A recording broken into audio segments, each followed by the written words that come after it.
안녕하세요, 탁군입니다. 네, 지금은 제가 세금 쪽을 조금 공부를 하고 있습니다. 세금. 이제 부동산업을 또 해야 되고, 또 부동산업을 하려면 이제 이 세금을 모르고서는 좀 잘 하기가 힘들 것 같아서 이거 좀 공부를 하고 있는 중인데요. 세금도 뭐 여러 가지 종류가 많이 있지만, 뭐 취득세, 등록세, 뭐 이런 거 보유세, 보유세는 뭐 재산세 같은 종합부동산세 같은 게 있겠고, 이런 거는 그래도 기본적인 개념은 이해가 되는데, 요거 있잖아요, 부가가치세.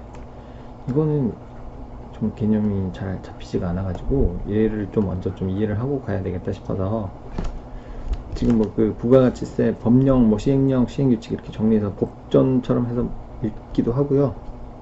그 법의 조문에 나오는 단어들이 이해가 안 되면 그 법 자체가 또 이해가 잘 안 되더라고요. 그래서 좀 개념을 좀 잡기 위해서 책을 한 권 사봤습니다. 근데 좀 자세하게 설명이 좀 나와 있는 것 같아서 요거 이 책에 좀 한 화면에 이렇게 보여드리면, 보시면 박지웅님, 김재진님, 구재희님이라는 분들이 이렇게 그 하신 저자이신 세금 알아야 바꾼다라는 책을 이제 하나를 구입해서 읽어봤는데, 좀 자세하게 써놓으셨더라고요, 부가가치세에 대해서. 그래서 개념이 조금 이해가 잘 돼가지고 제가 그 내용을 그대로 이제 타이핑을 한번 해봤습니다. 공부도 하고 제가 또 자료도 남길 겸 해서. 그래서 여기 제가 타이핑한 부분을 읽어보도록 하겠습니다. 이거는 제 얘기가 아니고 분명히 말씀드리지만 이 책의 부가가치세 파트만 이렇게 제가 타이핑을 해서 자료를 만든 겁니다. 세금 알아야 바꾼다 라는 책입니다. 굉장히 좀 자세하게 설명이 잘 되어 있습니다. 지금부터 책에 나와 있는 내용을 한번 읽어보도록 하겠습니다. 화면을 조금 키워서 알아보시기 쉽게 좀 만들어 놓고, 여기 부가가치세, 뭐 자영업자의 적, 아니면 세금 도둑, 부가가치세의 참모습은 무엇인가 라는 이렇게 제목으로 이렇게 글이 써져 있더라고요. 읽어보겠습니다.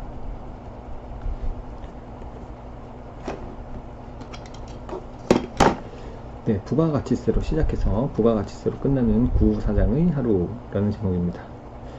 부가가치세, 지금부터는 그냥 부가세라고 한다고 합니다. 부가세는 여느 세금보다 우리의 일상생활과 연관이 깊습니다. 매년, 매주, 매일, 매시간 우리를 따라다닙니다. 여기 다음에 나오는 구두쇠씨라는 가상인물의 에피소드를 보면서 부가세의 존재를 한번 의미해보자 라고 했습니다. 구두쇠씨는 서울 마포에서 갈비집을 운영하는 사장님입니다. 점심에는 직장인들을 위해 갈비탕을 팔고, 저녁에는 술 손님들을 위해서 양념갈비를 구업합니다. 구씨는 아침에 일어나자마자 딸기와 함께 우유를 함께 갈아 마십니다. 아이들은 아빠가 만들어준 딸기 우유가 맛이 없다면서 시판되는 S 우유 사이 딸기 우유를 사달라고 조릅니다. 하지만 구씨는 단호합니다. 시중에서 파는 딸기 우유가 200원 더 비싸기 때문입니다. 구씨는 지난 겨울에 경기가 좋아서 갈비를 많이 팔았기에 금년 봄에 일본의 벚꽃 구경을 가기로 했습니다. 일본 여행 떠나기 전에 인터넷 면세점에서 새 지갑도 장만할 예정입니다. 백화점에서 파는 지갑보다 인터넷 면세점에서 파는 M사의 지갑 가격이 훨씬 저렴하기 때문입니다. 면세점에서 주는 쿠폰과 적립금을 합치면 시판가보다 20%나 저렴하다고 합니다. 그래서 그는 결국 오늘 출근하기 전에 인터넷 면세점에서 지갑을 20만원도 안되는 가격에 구입을 했습니다. 또 집에서 나와서 가게로 향하는 길에 요새 유행하는 외식 사업가 B씨의 요리책도 샀다. B씨는 설탕을 식자재로 많이 활용하는데 이제 누군지 다 아시겠죠?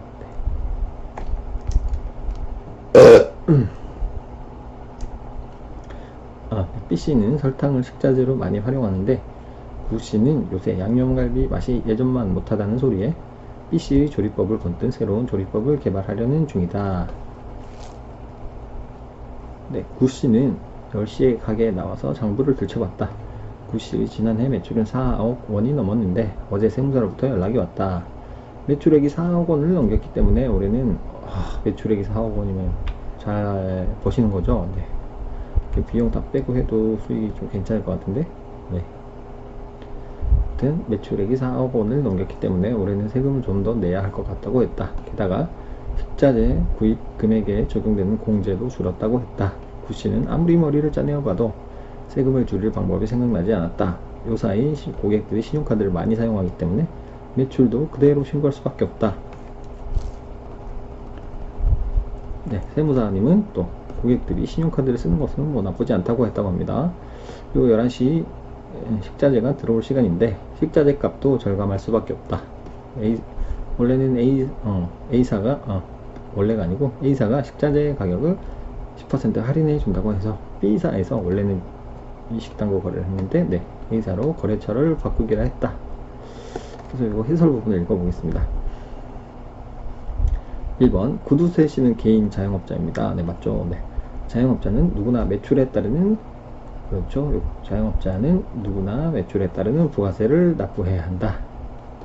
1월, 4월, 7월, 10월 25일마다 부가세를 납부합니다. 네, 1월과 7월은 확정신고가 있고요. 그 다음에 4월과 10월은 예정신고가 있습니다. 4월, 10월은 예정신고, 1월, 7월은 확정신고. 네, 그리고 구씨의 자녀가 사달라는 딸기 우유가 그냥 흰 우유보다 200원 더 비싼 이유는 이거 신기하죠. 딸기 우유가 가공품이기 때문에 농산품인 딸기와 그냥 흰 우유에는 붙지 않는 부가세가 붙기 때문입니다. 네, 신기합니다. 구씨가 인터넷 면세점에서 M사 지갑을 싸게 살 수 있는 이유는 부가세를 비롯한 각종 세금이 면제되기 때문이다. 그쵸? 면세점이죠. 면세점. 세금이 붙지 않는 가격, 뭐 물건을 파는 곳이 면세점이죠. 그리고 구씨가 구입한 요리책에는 부가세가 붙지 않는다. 책은 부가세가 면제된다고 합니다. 면세라고 해도 되겠고 면제. 네, 구씨가 세금을 더 내야 하는 이유는 매출이 증가한 탓도 있지만 농수산물 의제 매입세액 공제제도, 네, 의제 매입세액 공제제도. 뒤에 읽으면 자세하게 설명이 나오거든요. 제가 지금은 다른 첨언을 하지 않고요. 그냥 읽고 넘어가겠습니다. 저는 요 내용을 한번 지금 읽어보고 다시 읽는 거라서 뒤에 무슨 내용이 나오는지 알기 때문에 네, 뒤에 자세하게 설명과 사례도 나오니까 그때 보겠습니다. 네, 매출액이 또 4억 원을 넘어가면 농수산물을 구입한 비용에 대한 매입세액 공제 한도가 2억에서 4억 사이는 55%가 공제가 되고 2억 이하는 60%가 공제가 되지만 작년에 매출액이 4억을 넘어버렸기 때문에 이제 45%로 줄어든다고 합니다. 농수산물 구입에 대한 매입세액 공제 한도, 이거죠.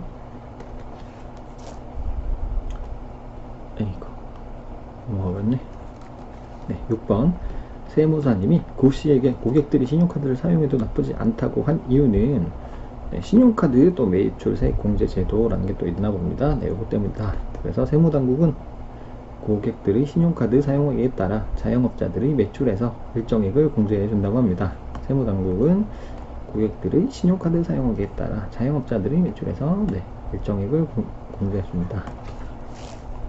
1에서 2.6% 정도 공제해 주는 것 같습니다. 네, 그래서 요 표는 밑에 내용을 한번 보시고 한번 보도록 하겠습니다. 여기 이제 부가세에 대한 정의가 나오거든요. 이게 부가세가 좀 어려운 이유가 제가 직접 가서 만약에 국세청에 가서 납부를 하는 거다 그러면 괜찮을 텐데 이게 조세의 정가라고 하죠. 정가. 내가 직접 담세자는 부담을 해야 되는 사람은 안 돼. 직접 매목 같이 느껴지지가 않는 거죠. 왜냐하면 그 물품 가격 속에 부가세가 포함이 돼서 그냥 우리는 물품을 사버리기 때문에 그 안에 부가세가 포함이 된 건지 아니면 그런 의식 안 하고 물건을 사게 되니까 이게 개념이 잘 안 잡히는 것 같더라고요. 읽어보겠습니다. 부가세, Value Added Tax죠. 가치가 더해진 세금. 말 그대로입니다. 부가. 가치가 더해지는 세금.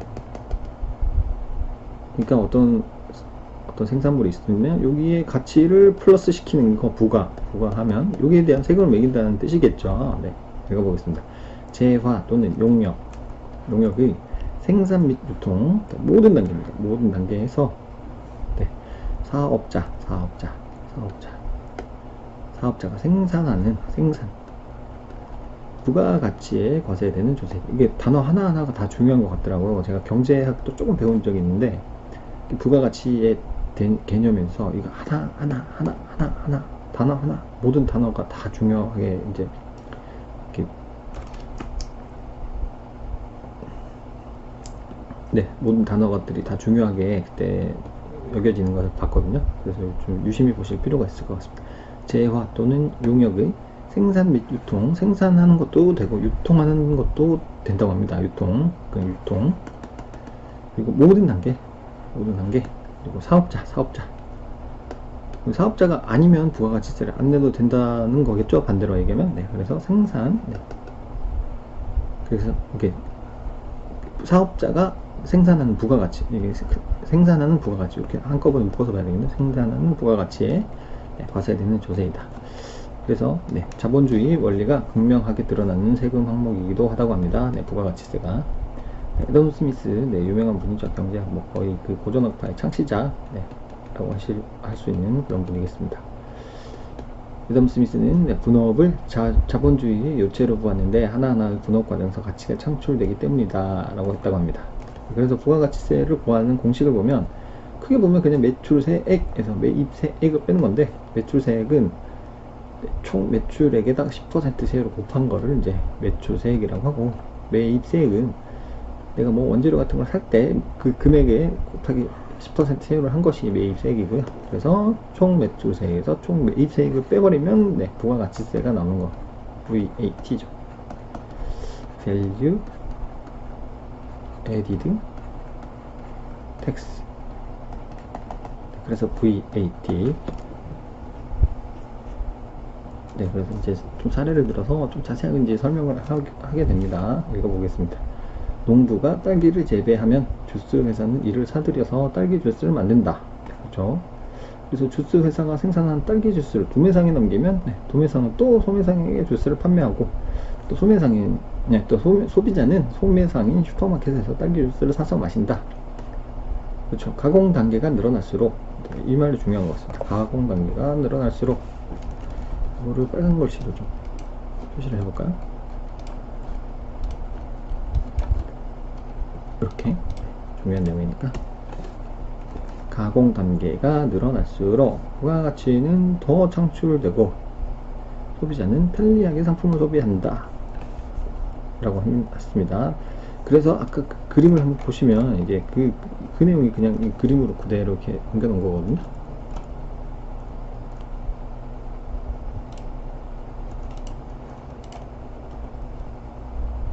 이게 뭐 공급 사슬과 부가세의 원리라고 이제 그림이 나와 있고,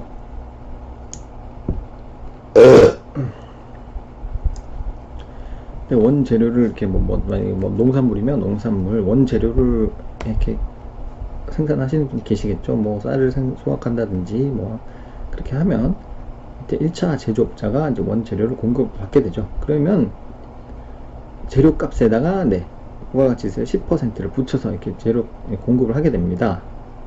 근데 여기 10% 부가세 10%는 이 제조업자가 내는 돈이죠. 그런데 이 원재료를 판매한 사람이 이 10을 받아두었다가 그 부가가치세 확정 신고 납부 기간에 뭐 제조업자 1이 있고 또 제조업자 2가 있고 또 여기도 또 이렇게 원재료를 매입하면서 또 부가세 10을 줬을 거 아니에요? 10 다 이렇게 갖고 있다가 한꺼번에 나중에 국세청에 전달하는 역할을 하는 거죠. 이 사람은. 네, 그렇게 되는 거고.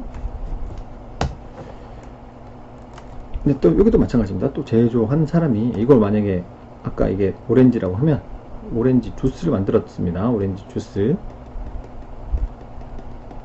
그 제조업자가 도매상에게 넘기겠죠. 도매상도 당연히 이 오렌지 주스 사오면서 제품값과 네, 이 부가세를 또 같이 지급을 합니다. 원래는 이 도매상이 내야 되는 부가가치세죠. 60세. 이 사람을 담세자라고 하고, 그런데 이 부가가치세를 받아가지고 제조업자가 그 보관을 하고 있다가 또 역시 이 사람도 마찬가지로 이 사람의 부가가치세 받아두었던 거를 또 신고 납부 기간에 대신 납부해 주는 거죠. 대신 이런 식으로. 이게 이러다 보니까 개념이 좀 이해가 잘 안 되는 것 같더라고요. 그 다음 단계도 마찬가지입니다. 보시면 이게 도매업자가 이제 오렌지 주스를 대량으로 사다가 이제 소매업자가 여기 공급을 하겠죠. 그럼 소매업자도 그냥 이윤을 붙여서 파는 거죠. 여기서 500원의 이윤을 붙여서 파는 거고, 여기 200에 이윤을 붙여서 파는 거고, 그래서 도매업자가 소매업자에게 이렇게 물건을, 오렌지 주스를 판매하면서 물건 값으로 이제 800원을 받고, 부가가치세까지 있을 때 소매업자가 같이 이제 주는 거죠. 한꺼번에. 그러면, 아까와 같은 마찬가지 그냥 과정으로, 원래 소매업자가 내야 되는 부가가치세 80을 이 사람이 받아가지고 대신 납부를 해주는 거죠. 받아서 모아두었다가, 만약에 일반 과세자면 1년에 한 번, 간이 과세자면 1년에 2번 이렇게 신고 납부를 하는 거죠. 그런 과정으로 있습니다. 그래서 최종 소비자는 이제 최종 물건 값을 슈퍼라고 하죠. 슈퍼에서 1,000원 주고 물건을 샀는데 이제 부가가치세 100을 더 내야 되는 거죠. 그러면 여기서 생긴 부가가치세를 다 더해보면 100이 넘나요? 이게 아니구나. 그렇군요. 아무튼 이제 또 그 물건 값에 대한 10%. 그래서 역시 마찬가지로 원래는 이 100을 소비자가 지불해야 되는 그 세금인데, 부가가치세인데, 슈퍼에서 여러 명의 소비자에게 물건을 팔면서 110 이렇게 10%씩 다 받아서 모아두었다가 한꺼번에 이제 신고 납부 기간에 세금을 신고하고 납부를 하는 거죠. 대신 낸다, 이런 개념입니다. 전달한다, 나중에 보시면 전달한다는 그런 표현도 나오고요, 뭐 배달한다, 이런 표현도 나옵니다. 그래서 이게 막 얽히고 설켜 있잖아요. 이렇게 사슬처럼. 그래서 이렇게 공급 사슬이라는 표현을 쓰지 않았나, 그런 얘기를 한 것 같습니다. 그리고 이 사람은 또 매출세액의 10% 내야 되고, 또 이 사람은 원재료를 그냥 자기가 직접 생산하는 거니까 매입을 한 경우가 없으니까 매입세액 공제는 안 받고요. 제조업자는 요거 매출, 이 사람한테 사온 매입세액을 공제를 받고 나머지 매출세액 이거 납부하고, 이렇게 요 차이만큼 이제 부가가치세를 또 내는 거겠죠. 요 차이만큼 그런 과정이 되겠습니다. 좀 이해가 이제 좀 되시는지 모르겠어요. 저는 아무튼 이 책을 읽고 도움을 좀 상당히 많이 받아가지고, 처음에는 이게 왜 부가가치세는 또 누가 내는 거지? 뭐 이렇게 그것조차도 되게 헷갈려가지고 힘들었었는데, 이 책을 읽고 좀 확실하게 좀 정리가 된 것 같습니다. 계속 읽어보겠습니다. 그래서 부가세를 계산하는 방법에는 크게 세 가지가 있지만, 부가세를 도입한 거의 모든 나라가 사용하는 대표적인 방법은 전단계 세액공제법이라는 방법이라고 합니다. 전단계. 우리나라 역시 전단계 세액공제법, 이 방법을 적용하고 있고요.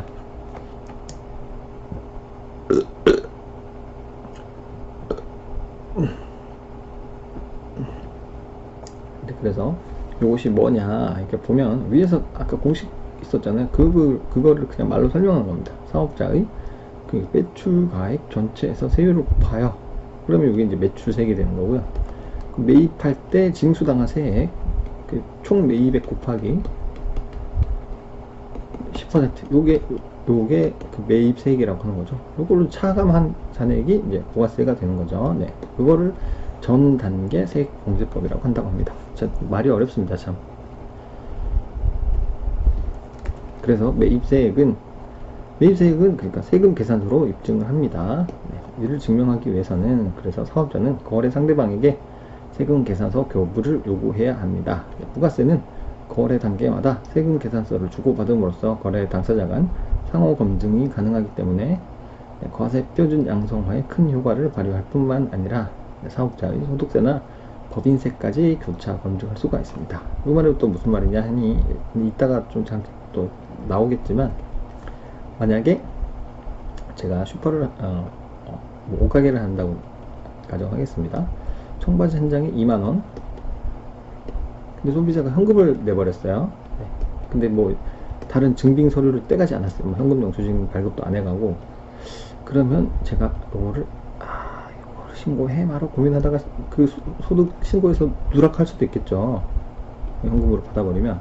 그러면 부가가치세도 원래 2,000원을 내야 되는데 소득도 2만원 적게 잡히잖아요. 그러면 소득세도 좀 더 적게 내는 거죠. 네, 그렇게 돼서 사업자의 소득세나 법인세까지 교차로 검증할 수 있는 이런 효과가 있다는 겁니다. 네. 네, 이런 부가세 개념은 1918년 독일의 산업가 빌헬름 폰 지멘스라는 사람이 처음으로 사용했지만, 네, 지금은 그 적용 범위가 훨씬 넓어졌습니다.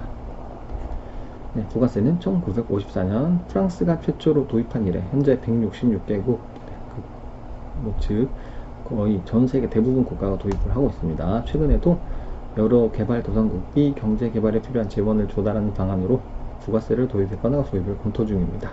근데 참 재밌는 건 미국은 아직 부가세가 없대요. 미국. 네, 그렇다고 하더라고요. 뒤에 나옵니다. 네, 몇 가지 재미있는 사례를 들어보자.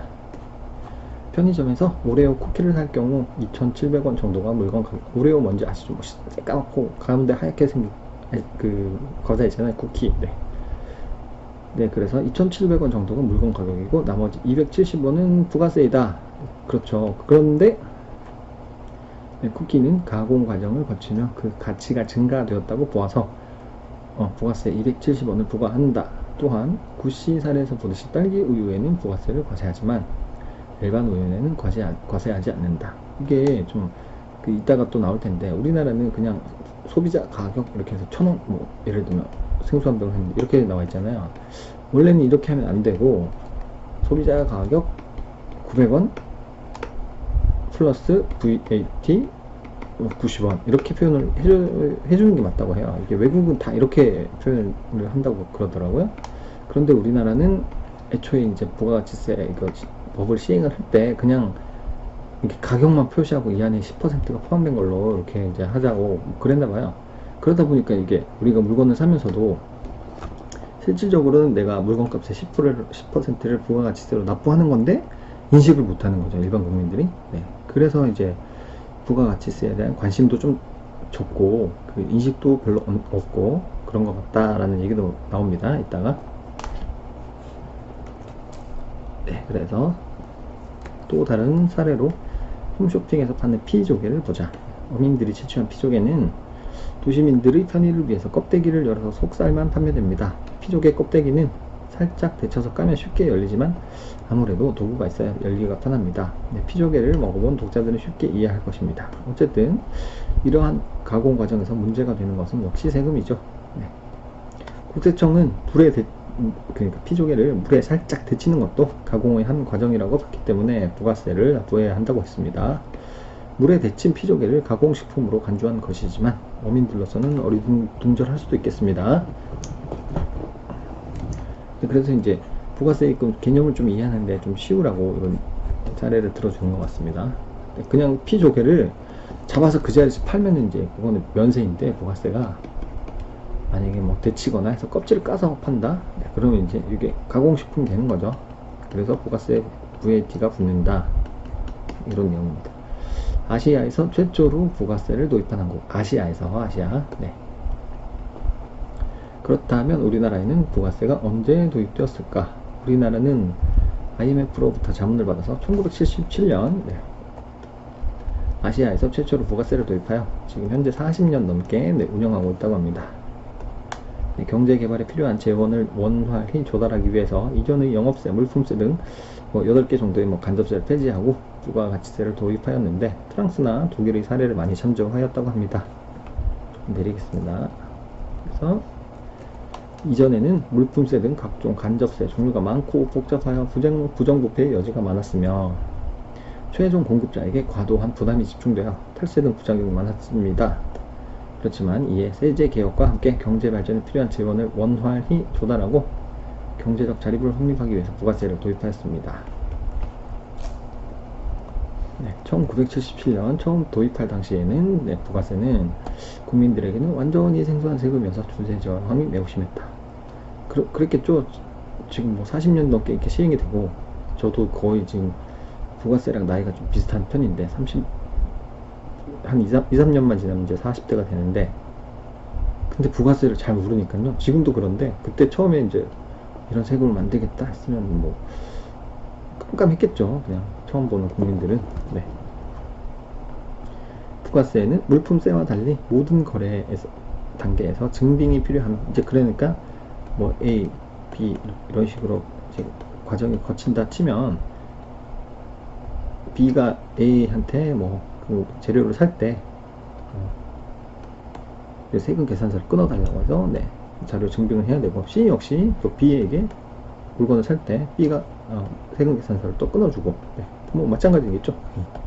뭐 D가 C에게 물건을 샀도 C는 D에게 세금 계산서를 또 끊어줘야 되고, 이런 식으로 물품세와 달리 모든 거래 단계에서 모든 거래 단계 증빙, 세금 계산서가 되겠습니다. 증빙이 필요하며, 이에 기초하여 매출세액, 네, 총 매출액에서 10% 보통 금액이고, 이거는 매입세액, 차감한 금액, 이렇게 하는 부분이 이제 VAT가 되죠.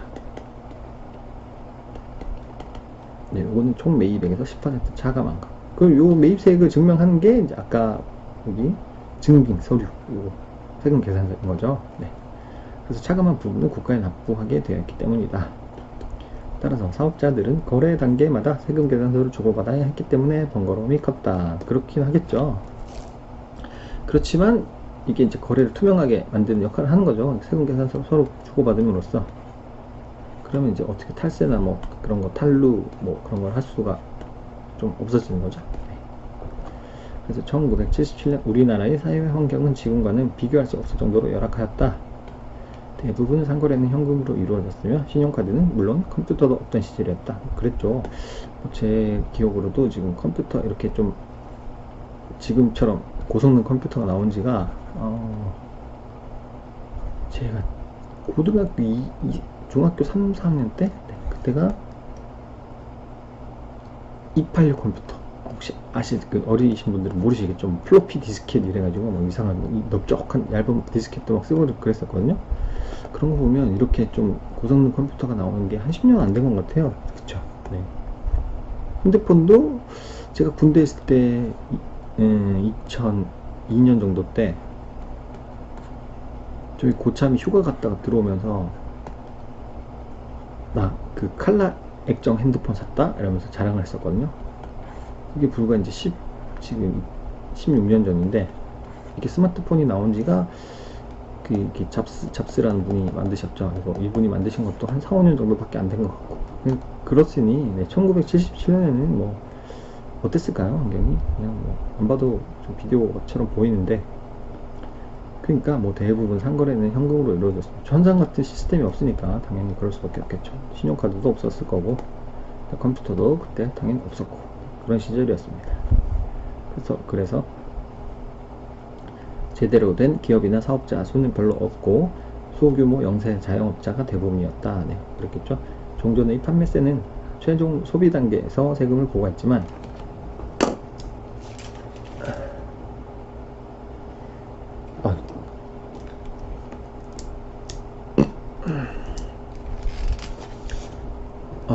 제가 이게 말을 하면서 이제 헤드폰을, 제가 하는 목소리를 이렇게 헤드폰을 들으려고 듣는데, 아직까지 헤드폰을 끼니까 땀이 귀에 좀 차가지고 잠깐 땀 좀 닦느라고. 네. 종전의 판매세는 최종 소비 단계에서 세금을 부과했지만, 부가세 제도 하에서는 모든 거래 단계마다 세금 계산서를 교부하고 세금까지 내야 하니 사업자도 세무 당국도 서로 부담이었다고 합니다. 그래서 도입 당시에 소액의 세금에 대해서는 소액부징수제도라는 게 있었다고 하네요. 소액의 세금에 대해 소액의 세금. 네. 너무 작은 금액은 뭐 부가세를 매기지 않겠다, 뭐 이런 건가 봅니다. 소액부징수제도.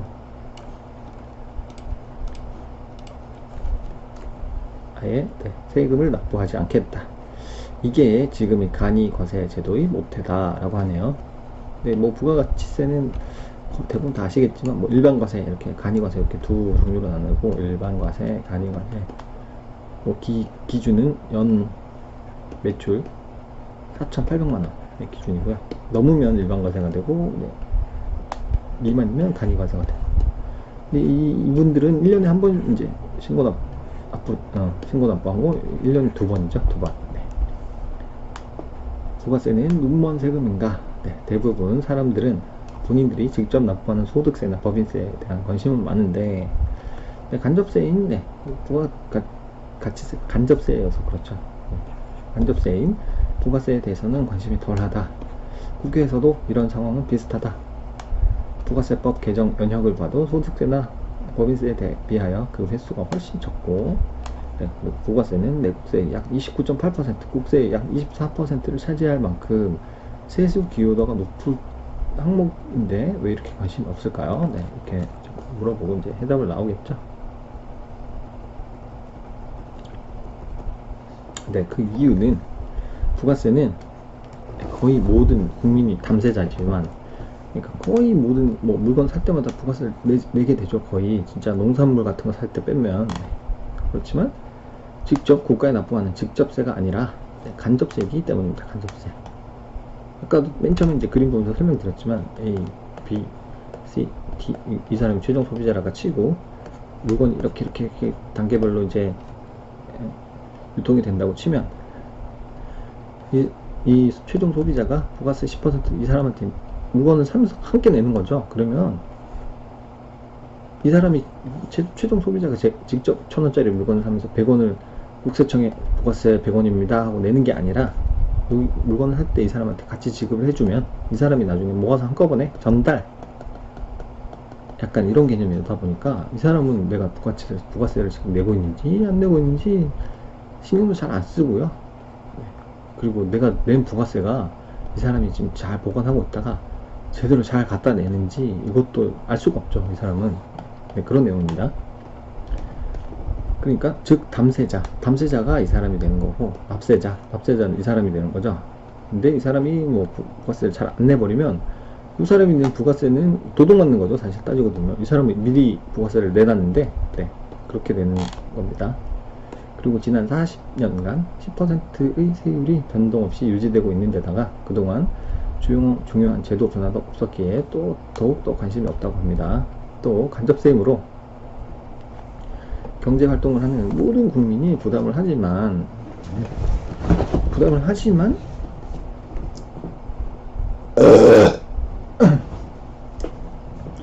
또 이를 납부하는 사업자 수는 뭐 2015년 기준 약 584만 명으로 근로소득 신고 인원 약 1700만 명에 비해 훨씬 적다고 합니다. 또 그리고 또 부가세는 도입하기가 쉽지 않지만 일단 도입되면은 간접세라는 특성 때문에 또 도입을 해도 납세자의 관심 밖으로 밀려난다고 합니다. 네, 그리고 부가세를 부담하는 자와 납부하는 자가 분리되어, 이 말인 거죠. 부담하는 자, 아까 위에서 본 사례에서 내가 만약에 슈퍼에서 물을 1,000원 주고 샀다 그러면 내가 1,000원 주고 사고 그 안에 10%가 포함이 돼 있죠. 뭐 쉽게 그냥 원래는 900원짜리 물인데 부가세 90원을 더해서 990원에 샀다 하면 이 90원은 내가 이제 부담하는 거죠. 근데 납부는 슈퍼 주인이 대신 내주는 거. 네. 그래서 분리되어 내가 부담한 부가세가 과연 국가에 제대로 전달되는지 관심이 없어지면 알 수도 없다. 그렇죠. 그래서 최근 복지 수요가 증가하면서 이에 필요한 재원을 조달하는 방안으로 부가세율을 인상하는 방법이 논의될 법도 한데, 그때 정치권에서는 전혀 논의가 되지 않는다라고 합니다. 그러니까 정치권마저도 부가세는 크게 신경 쓰지 않는, 네, 그런 현상을 얘기하는 것 같습니다. 그래서 1977년 도입 당시에 조세 저항이 매우 심하여 부마 항쟁의 한 원인이 되었다는 분석도 있어서, 그렇기 때문에 여야 이제 정치권에서 모두 부가세율 인상을 기피한다고 합니다. 부가세율 인상 등 그러니까 국민에게 인기 없는 정책을 추진하면 뭐 다음 선거에서 패배하는 건 당연하겠죠. 그러니까 안 하겠죠. 그래서 우리나라처럼 40년 전 부가세를 도입할 때 정한 세율이 그대로 유지되는 국가는 잘 없다고 합니다. 이후 유럽연합 소속 국가 대부분의 부가세율은 한국보다 훨씬 높으며, 네, 복수세율을 적용하는 나라도 많다고 합니다. 이제 세율 한번 보시겠습니다. 유럽은 한 20%대가 넘는 나라들도 있더라고요.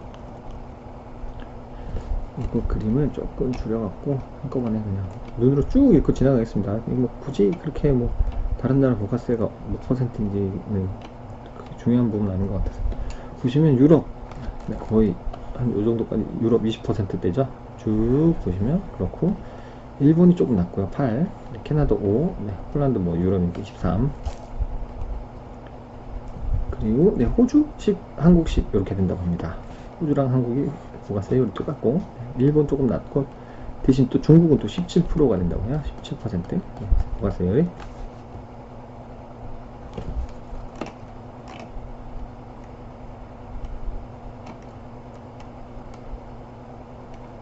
좀 이렇게 크게 보여드려야지 그 핸드폰으로, 만약에 혹시나 핸드폰으로 보시는 분이 계시면 좀 잘 보이시겠죠. 자료상 부가세 먹튀 주범. 부가세는 현재 전 세계적으로 166개국이 도입하여 운영하고 있는 가장 보편적인 세금이지만, 그렇지만 이것 자체가 부가세가 가장 완벽한 세금이라는 것을 의미하지는 않습니다. 부가세의 경우 사실처럼 얽힌 징세 구조로 인해서 탈세가 발생하기 쉽다. 그렇죠. 아까 뭐 이렇게 유통 과정이 막 제품이 있다면 이 사람이 원재료 생산가고 뭐 최종 소비자다 치면 이 사람이 내야 될 거 이 사람이 내주고, 또 이 사람이 내야 될 건 또 이 사람이 내주고, 이 사람이 내야 될 건 또 이 사람이 내주고, 이런 식으로 얽혀 있는 거죠. 막 사슬처럼 이런 식으로. 그래서 뭐 복잡한 구조다. 특히 현금 거래가 많은 사회일수록 사업자가 세금 계산서를 정상적으로 발급하고 부가세를 납부하기보다는 탈세를 할 경우에 얻을 수 있는 당장의 경제적 이득을 우선 생각하는 경향이 있죠. 이게 사실 현실이긴 하죠. 뭐 장사하시는 분들 뭐 현금으로 주시면 뭐 2,000원 빼드릴게요, 뭐 이런 것 때문이겠죠. 근데 이거를 뭐 어떻게 나쁘다고 말할 수도 없을 것 같습니다.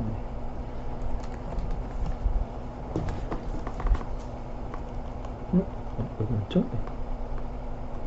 그리고 이것은 그다음 비단 한국에만 국한된 문제가 아니다. 외국도 다 그런가 봐요. 예를 들면 소비자들이 전자상가에 가서 전자제품을 구매할 때 판매자가 현금 결제할 경우 카드로 결제할 때보다 더 할인해 주겠다고 소비자를 유인하는 경우를 자주 경험하게 된다. 그렇죠. 판매자는 소비자가 현금으로 결제한 매출을 고의로 누락해 부가세뿐만, 그쵸, 부가세도 안 내게 되고, 그럼 사업 소득도 작게 잡히니까 사업 소득세도 이제 좀 덜 내는 거죠. 탈세. 더구나 우리나라는 간이과세 제도가 있고, 근데 또 중요한 거는 간이 사업자는 세금 계산서를 발행할 의무가 없대요. 이게 좀 근데 이게 좀 문제가 되는 것 같습니다. 이거 나중에 자세히 뒤에서 내용이 나오니까요, 넘어가겠습니다. 왜 그런지는. 부가세 부과의 기초가 되는 공급 사설이 단절되는 문제점이 있다. 그렇겠죠. 쉽게 얘기하면 이겁니다. 이 사람은 간이과세자고 이 사람은 일반과세자예요. 근데 만약에 이 사람이 간이과세자한테 물건을 샀다, 물건. 근데 원래는 이 사람이 그 매입세액 공제를 받으려면 여기서 세금 계산서를 이렇게 끊어줘야 되잖아요. 근데 이건 안 끊어주는 거죠. 의무가 없기 때문에. 이 사람은 간이과세자라서. 그럼 이 사람은 매입세액 공제 받기가 힘들잖아요. 그러니까 일반과세자는 간이과세자와 거래를 안 하려고 하는 그런 문제점이 생기는 거죠. 그래서 공급사슬이 단절, 그런 내용이 되겠습니다. 자료상의 구조, 소기업, 중기업, 대기업, 도매상, 소매상, 소비자까지 가면서, 그러다 보니까 아까 말씀드렸듯이 이 사람이 만약에 간이과세자고 일반 과세자이죠? 아니, 이렇게 생각해요. 여기가 간이과세고 일반 과세라고 쳐요. 근데 일반 과세인 사람이 요 중기업에서 물건을 샀어요. 근데 세금 계산서를 요구를 했는데 이 사람이 안 끊어주잖아요. 그러면 이 사람은 어떻게 하느냐? 매입세 공제 받으려고 요 자료상한테 가서 가짜 자료를 사는 거예요. 자료상, 자료 판매상. 요런 문제가 생긴다는 거죠. 그래서 이제 자료상의 구조라는 요런 내용이 나온 것 같습니다. 가짜 자료를 사는 거죠. 돈 주고. 이 사람들은 또 뭐 나름대로 그런 막 호의로 서류를 꾸며 놓겠죠. 어떻게든지. 그래서 유통 단계별로 실물 거래와 세금 계산서 수수가 일치하지 않는 경우도 허다하다. 자료를, 가짜 자료를 사니까 당연히 그렇겠죠. 이들을 자료상 내지는 폭탄업체, 자료상, 뭐 폭탄업체라고 한다고 하기도 합니다. 거래 관계 없이 그냥 사업자에게 자료만 끊어주는 거죠. 오타네요. 오타. 네, 거래는 안 하고 그냥 자료만 끊어주는 거죠. 매입세금 계산서. 그러면 요 매입세금 계산서를 산 사람은 요만큼의 이제 매입세액 공제를 받는 거죠. 네. 그래서 이제 자료를 끊어주고 추후에는 그냥 사업자를 폐업해버린다고 합니다. 그렇구나. 네, 걸리면 큰일 나니까 그냥 끊어주고 폐업하고 그런 식인가 봅니다. 매출세액에서 네. 그러니까 매입세액을 빼는 부가세 납 구조상 그렇죠. 매입세액을 공제받아야 그만큼 부가가치세가 주는 거죠. 그렇기 때문에 자료를 막 사는 거죠. 돈 주고 세금 낮추려고. 네. 그동안 국세청의 강력하고 지속적인 노력에도 불구하고 거래 징수 제도가 내재하는 제도적 한계로 자료상이 활개치고 있다. 이거 좀 그렇죠. 활개치고 있다고 합니다. 활개. 이게 근데 전 참 신기한 게 이런 것도 참 머리가 좋아야 할 수 있겠다 그런 생각이 드는 거예요. 보통 사람들이 이렇게 해서 돈 벌 생각을 하기가 쉽지가 않잖아요. 그렇죠? 근데 뭐 이렇게 법을 뭐 사각지대를 파고들어서 돈을 벌겠다 하는 생각을 하려면 참 머리도 좋아야 되겠다 그런 생각도 해봤습니다. 근데 국세통계연보에 따르면 자료상 조사 실적은 뭐 이렇게 몇 건 나오는데 이건 중요한 건 아닌 것 같아서 쭉 한번 넘어가겠습니다. 근데 제가 이전에도 한번 녹음을 한번 해봤는데 쭉 빨리 읽는다고 이건 1시간 반이 걸리더라고요. 이거 다 읽는데 이게 좀 지루하실 것 같아서 좀 필요 없는 부분 이제 좀 빼고 읽으려고. 중요한 내용이 아닙니다. 부가세 개념을 이해하는데 자료 수치 같은 거 그런 거. 그래서 특히 황금성이 높은 제품이나 상품을 선택하고 부가세 거래 징수 제도의 허점을 교묘히 이용하여 거액의 조세를 포탈하는 무자료 업체가 성행하고 있다고 합니다. 이거 빨리 없애야 되겠죠, 이런 거. 그래서 폭탄 업체, 아까 그 자료상이라고 부르는 폭탄 업체는 시장 규모, 수요 규모가 매우 이렇게 수요가 있으니까 이런 사람들이 설치고 다니겠죠. 참 문제는 문제인 것 같습니다. 수요 규모가 커서 비교적 은닉이 용이하고 환가성이 높은 제품이나 상품을 선택하여 실제 거래를 축소하는 방식으로 부가세를 포탈한다고 합니다.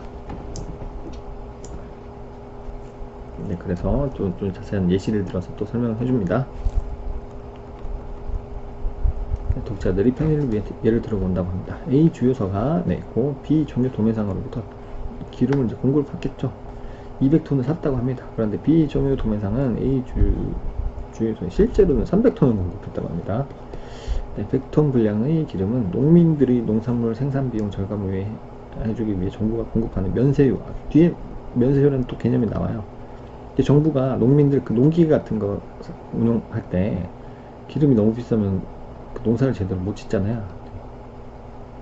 그 농지 뭐 천하지 대본 뭐 이런 말도 있잖아, 맞나? 그 농사는 뭐 국가의 근간 산업이라 해서 좀 국가에서 도와주는 게 있잖아요. 그런 측면에서 이제 그 농기구 같은데 기름을 싸게 농사 짓는 분들한테 주는 게 있는데 요런 걸 이제 면세유라고 하는데 요런 거 빼돌려 가지고 요 종유 도매상들이 요걸 빼돌려서 주유 탱크에 채워 넣었다가 이를 공급하는 것이라고 합니다. 그래서 A 주유소는 전혀 몰랐지만 이 사실을 B 도매상이 기름을 아무래도 싸게 팔겠죠. 그래서 여기서 이제 기름을 공급을 받았고 이렇게 하다 보니까 당연히 100톤 분량에 대해서는 부가세를 납부하지 않았겠죠.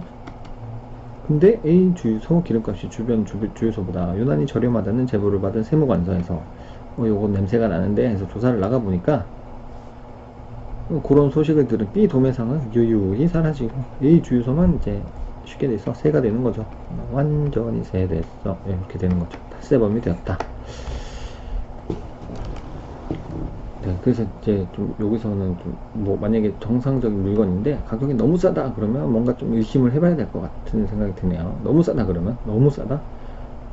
그냥 통용할 만한 수준이다 그러면 뭐 그냥 싸게 파나보다 하겠는데 너무 싸다 뭐 그러면 조금 의심을 해봐야 될 것 같아요. 뭐 작물이거나 불법 유통되는 그런 물건일 가능성이 높은 거죠. 네. 이렇듯이 금이나 귀금속, 주류, 유류, 철근 또는 시멘트 등의 건설 원자재, 컴퓨터 및 컴퓨터 부품 등의 이런 것들이 자료상의 주요 대상 품목이라고 합니다. 이러한 품목에 대한 부가세 탈세를 방지하기 위해서 정부는 금지금이 또 무슨 뜻인가 봤더니만 금괴 골드바 이런 걸 순도가 99.5% 이상인 금을 뭐 금지금이라고 한다고 합니다. 아무튼 구리 스크랩, 철 스크랩 등에 대하여 공급자, 그러니까 공급자, 매출자가 아니라 이런 부분은 매입자가 부가세를 납부하는 매입자 납부 제도를 도입했다. 그러니까 이런 거죠. 만약에 금 채굴을 해서 채굴업자가 해서 이제 B에게 금 세공업자한테 팔고 세공업자가 이제 진짜 어떤 금은방에다가 팔잖아요. 금은방. 그러면 이 사람한테 팔 때 금을 살 때 원래는 금은방에서 부가가치세까지 이 사람한테 줘야 되잖아요. 그러면 요 부가가치세를 받은 이 공급자, 이 사람이 공급자인 거죠. 금을 주니까 공급자가 부가가치세를 원래는 받아서 납부를 해야 되는데 납부한 이 구조가 아니라 이렇게 하니까 요놈들이 자꾸 떼어먹는 거죠. 이 부가가치세를. 근데 사면서 금값만 주고 부가가치세는 네가 국세청에 직접 내라 하는 거죠. 매입자.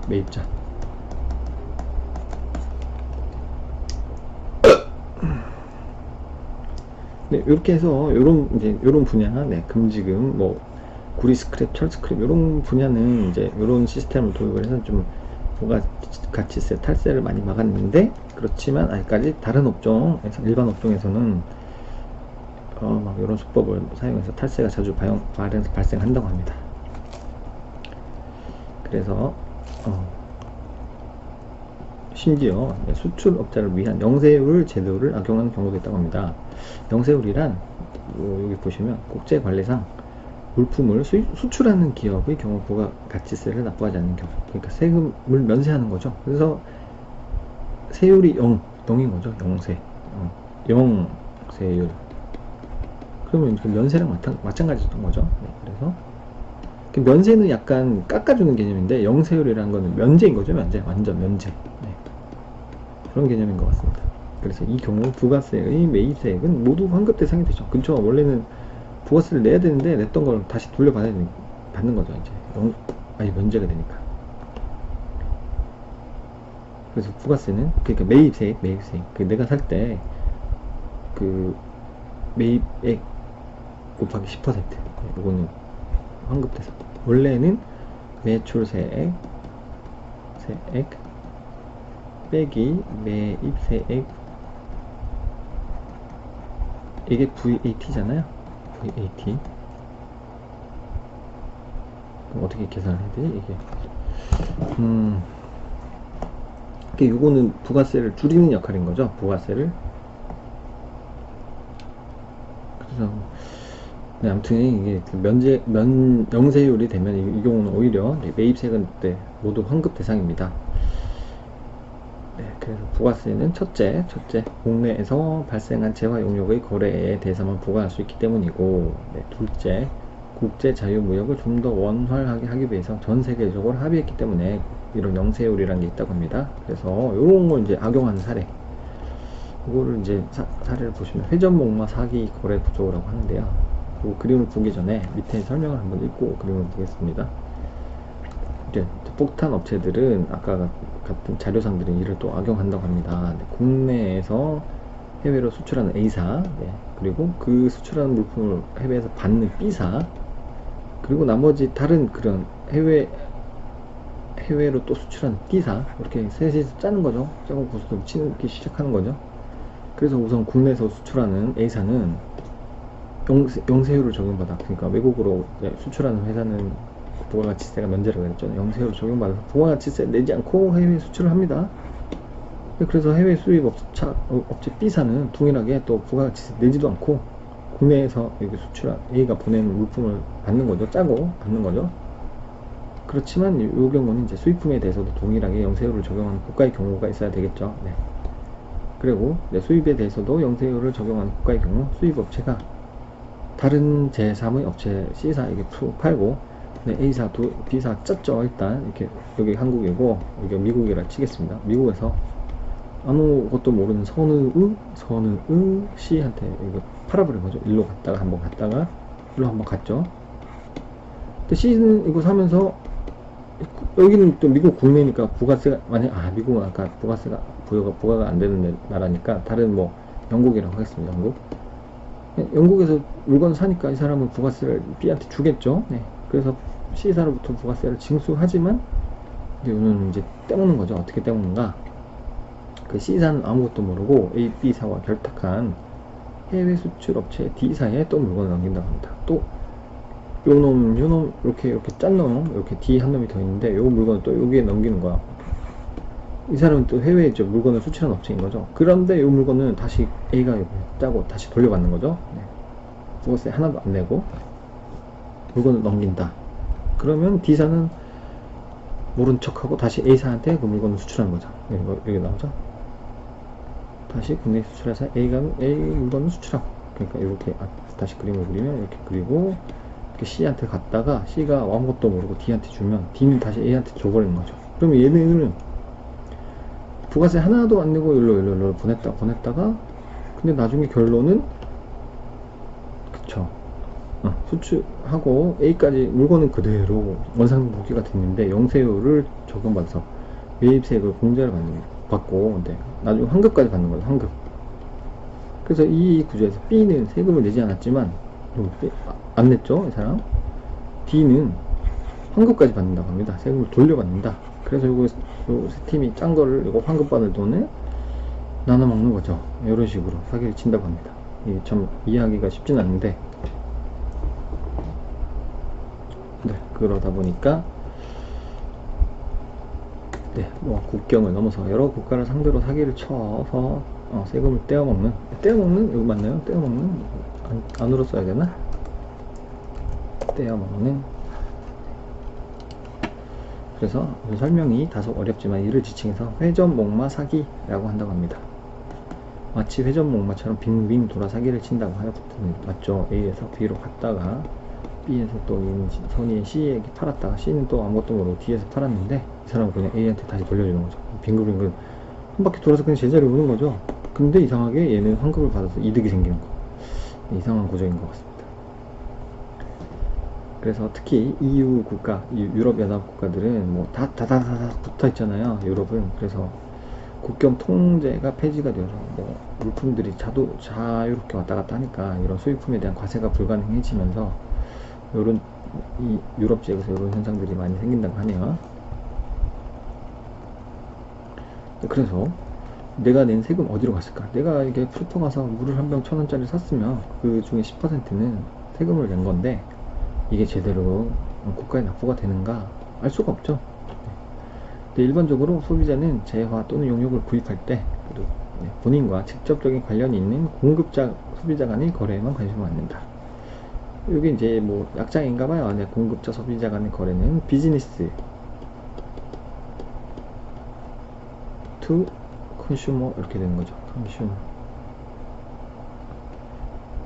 네, 그래서 B2C 이렇게 이게 공급자와 소비자 간 거래이고 공급자 간의 거래는 비즈니스 투 비즈니스라고 해서 이렇게 씁니다. 이따가 왜 말씀드리냐면 이런 설명이 안 나오고 그냥 요거만 나오는 부분이 있어가지고 그렇습니다. 그래서 최종 소비에 이르기 전 여러 단계의 공급자 간 거래 B2B는 잘 이해하지 못한다. 그렇겠죠. 뭐 내가 직접 돈을 주고 받아야 관심이 생기지. 뭐 이전에 뭐 도매상에서 이 슈퍼에게 물건이 어떻게 왔는지 이런 건 관심이 없죠, 사실. 그래서 부가세는 소비자가 최종적으로 부담하지만 실제로는 소비자가 국가에 납부해야 할 부가세를 사업자가 징수하여 보고만 하고 있다가 그래서 법으로 정한 일정 기간에 부가세 신고 납부 기간에 납부하는 일종이라고 하겠죠? 부터가 좀 있네요. 몇 번을 확인했는데도 일종의 거래 징수라는 방식으로 운영이 되고 있다. 그러니까 전달만 하는 거죠, 어떻게 보면. 그래서 사업이 잘 돼서 이익이 나면 문제가 없는데 사업이 어려워져서 폐업 또는 도산하게 되면 내가 소비자로부터 받은 받아놓은 그 부가가치가 있을 거 아니에요. 근데 이 부가가치세를 납부하지 못하는 경우가 허다하게 발생하는 거죠. 이게 이제 탈세가 되는 거죠. 예기치 못하게. 네, 그래서 자영업자들 중에서 네, 통장에 매출과 부가세 항목을 나누어 놓는 경우는 흔치 않다. 부가세도 사업 매출처럼 인식하는 경우는 많기 때문이다. 네, 그렇죠. 만약에 내가 청바지를 한 장 팔고 2만원 현금으로 받았다. 그럼 내 통장에 2만원이 생기잖아요. 그러면 이 중에 2천원은 사실은 세금인 거죠. VAT 소비자로부터 받은 대신 전달해줘야 되는 세금이고 18,000원만 내 돈이잖아요. 그런데 보통 이제 이렇게 생각 안 하죠. 2만원 다 내 돈이라고 생각하지. 네, 그런 내용인 것 같습니다. 네, 그러니까 통장에서 만약 현금 매출로 뭐 2만원 받으면 다 2만원 그냥 자기 걸 매출처럼 인식을 하는 경향이 많다. 그래서 납세자가 직접세를 납부하지 않은 경우에는 체납이란 용어가 적당하지만 부가세의 경우에는 이미 납부한 세금을, 그렇죠, 이미 이제 소비자는 부가세를 낸 거죠. 물건값에 10% 포함시켜서. 근데 이제 중간에서 전달하지 않는 것이기 때문에 네, 이 용어를 사용하는 것은 사실 적당하지 않다. 그러니까 사실 엄밀히 따지면 소비자가 이거 체납한 게 아니죠. 미리 냈는데 네, 전달이 안 되는 거죠. 전달. 그래서 쉽게 말하면 누군가 납부한 세금을 정부가 도둑맞은 것이다. 다시 한번 정리해 드리겠습니다. 슈퍼에서 내가 물을 1,000원 주고 사면 900원짜리 물을 사면 1,000원짜리 산다 치죠. 1,000원짜리를 사면 그 부가세를 포함해서 1,100원은 이게 소비자 가격은 1,100원이 이미 표시가 돼 있을 거란 말이죠. 소비자 가격은 1,100원. 그럼 이게 100은 이미 이제 내가 부가세로 낸 거잖아요. 이미 낸 거예요. 이미 내놨는데 슈퍼 주인이 이거 받아서 잘 보관하고 있다가 나중에 국세청에다가 부가세 신고해갖고 이번 과세 기간에는 매출이 얼마 나왔으니까 부가세 얼마 납부하겠습니다 하면은 다행인 건데, 이 사람이 안 내버리면 이 사람은 미리 내놨는데 중간에서 이 사람이 가로채는 거죠. 어떻게 보면. 그러니까 국가도 도둑맞은 것처럼 느낀다는 얘기인 것 같습니다. 그런 거 얘기죠. 그래서 보시면 내가 낸 세금을 도둑맞았는데, 그렇죠, 나는 냈는데 정작 나는 도둑맞았는지도 모른다. 그렇죠, 모르죠. 슈퍼 주인이 망해서 부가가치세를 냈는지 안 냈는지 관심이 없죠. 일종의 배달사고라고 할 수 있다. 이제 배달사고라는 표현이 나옵니다. 그래서 각종 자료에 따르면 2015년 발생 부가세 체납 건수는 약 202만 건, 체납액은 약 9조 원 정도가 된다고 합니다. 그쵸, 배달사고도 이런 큰 배달사고가 없다. 이런 배달사고로 국고에 정상적으로 전달되지 않는 세금만 확보해도 복지에 필요한 돈을 상당 부분 조달할 수 있을 것 같은데, 네, 그런 내용을 저자가 쓰고 있습니다. 네, 그래서 체납액이나 체납 발생 건수 모두 부가세가 가장 높다고 합니다. 여기서부터는 이제 부가세가 얼마나 체납이 되는지 약간 이런 수치상 문제거든요. 그리고 이 문제도 약간 그 정치적인 그런 성향도 조금 있는 것 같아서 좀 건너뛰겠습니다. 그러니까 이제 주요 요지는 탄로되는 부가세만 잘 걷어들여도 특별히 다른 그런 세금 확보, 세금을 올려서 세수를 확보하는 그런 조치 없이도 그런 복지 공약 같은 걸 잘 지켜낼 수 있을 텐데 하는 내용입니다. 부가가치세만 잘 받아도 그런 내용입니다. 그래서 부가세 탈루를 둘러싼 여러 문제점, OECD 회원국 중에서 미국은 아까 말씀드렸죠, 부가세가 없다고 합니다. 그렇지만 미국 내에서도 여러가지 이유로 부가세를 도입해야 한다는 주장이 수십 년 전부터 제기되고 있습니다. 미국은 그 대신 지자체별로 판매세라는 걸 두고 있다고 합니다. 전 세계적으로 OECD 국가는 34개국이 부가세를 도입하고 있고, 평균 세율은 아까 보셨듯이 유럽은 약 20%대, 독일이 19%, 프랑스와 영국이 20%, 그리고 우리나라, 호주 10%, 일본이 8%, 아까 보셨죠? 그렇게 되고 있습니다. 그리고 세수를 증대해서 복지 정책에 쓰고 싶으면 세율을 인상하면 가장 확실할 것이지만, 그래서 대충 추산을 해보면 2%포인트 정도만 세율을 인상을 해도 12조 원 정도가 세수가 증가한다고 합니다. 부가세 기준으로 보면. 그런데도 네, 현실적으로 부가세율을 인상하지 못한 이유는 네, 일본의 사례에서 볼 수 있다고 하는데요. 네, 한번 보겠습니다. 2014년 일본 정부가 재정 위기를 타개하기 위하여 부가가치 세율을 기존 5%에서 8로 인상을 했는데 물가 상승 압력 등 국민의 저항으로 원래 계획되었던 10%대로 추가 인상을 추진을 하지 못했다고 하네요. 그래서 알고 봤더니 부가세 변경은 자영업자에게 큰 부담이 되고 그렇겠죠. 당연히 그러다 보면 당연히 물가 상승으로 이어질 거고 소비자 물가 상승 그러면 소비자들이 오히려 더 살기가 힘들어지는 거죠. 세금을 올려서 복지 정책을 쓰려고 세금을 올리는데 오히려 소비자들은 일반 서민들의 살기가 더 힘들어지는 약간 이상한 이런 구조가 나오는 거죠. 네. 네, 그렇기 때문에 이제 함부로 이렇게 세율 인상하기가 힘들다는 그런 내용입니다. 네, 대체적으로 동아시아 쪽은 부가세율이 낮다고 네, 일본은 8, 타이완은 5, 싱가포르 7, 예외로 중국은 17, 정도라고 합니다. 그래서 일본 아베 정부가 과도한 정부 부채를 해소하고 저출산에 대처하겠다면서 원래 5%였던 부가가치세를 10까지 올리려고 했지만 반발이 너무 심해서 현재는 8이라고 합니다. 네. 그래서 우리나라는 40년간 부가세를 운영하고 있지만 여전히 우려스러운 문제점이 많다. 그 문제점 첫 번째, 간이과세 제도입니다. 매출이 연간 4,800만원은 넘지 않는 사업자는 간이과세 사업자라고 해서 아까 말씀드렸지만 세금 계산서 발행 의무가 없습니다. 그러니까 거래가 잘 안되겠죠. 그래서 대신 업종별로 부가가치율을 곱한 그런 세액만을 납부하게 하는데 원래는 부가가치세를 도입하는 목적이 매 거래 단계별로 세금 계산서를 서로 교부하고 수수해서 부가가치세를 정상적으로 작동하는데 이게 목적이었죠. 그래서 정상적으로 작동한다는 게 이게 투명한 세금 투명성을 확보하는 것도 이유가 있고 그런데 만들어 놓고 보니까 이 간이과세 사업자는 세금 계산서 발급 의무가 없으므로 그러니까 이들과 거래하는 공급자는 세금 계산서를 발급받을 수가 없어서 매입세액을 공제받기가 어렵다. 그렇겠죠.